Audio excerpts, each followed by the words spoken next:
Operation Sindoor సమయంలో పాకిస్తాన్ కు చెందిన 5 యుద్ధ విమానాలను కూల్చివేశామని వాయుసేనాధిపతి ఎయిర్ చీఫ్ మార్షల్ ఏపీ సింగ్ చేసిన వ్యాఖ్యలపై దాయాది దేశం స్పందించింది. ఉగ్రవాద శిబిరాలను భారత్ నేలమట్టం చేసినప్పటికీ తమ సైన్యానికి సంబంధించి ఒక్క విమానం కూడా దెబ్బతినలేదంటూ ప్రపంచం కళ్లకు గంతలు కట్టే ప్రయత్నం చేసింది.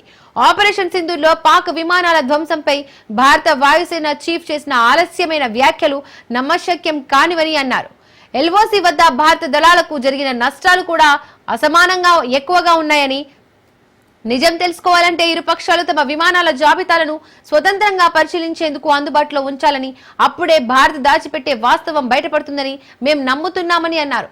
పాక్ సార్వభౌమాధికారం, ప్రాదేశీయ సమగ్రతపై ప్రతి ఉల్లంఘనకు త్వరలోనే ఖచ్చిత తగిన ప్రతిస్పందన ఇస్తామని ఆసిఫ్ అన్నారు.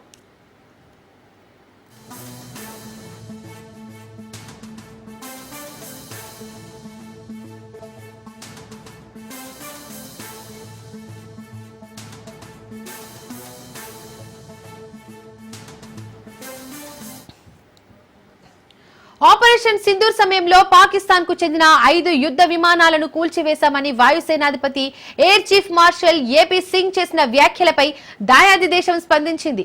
ఉగ్రవాద శిబిరాలను భారత్ నేలమట్టం చేసినప్పటికీ తమ సైన్యానికి సంబంధించి ఒక్క విమానం కూడా దెబ్బతినలేదంటూ ప్రపంచం కళ్లకు గంతలు కట్టే ప్రయత్నం చేసింది.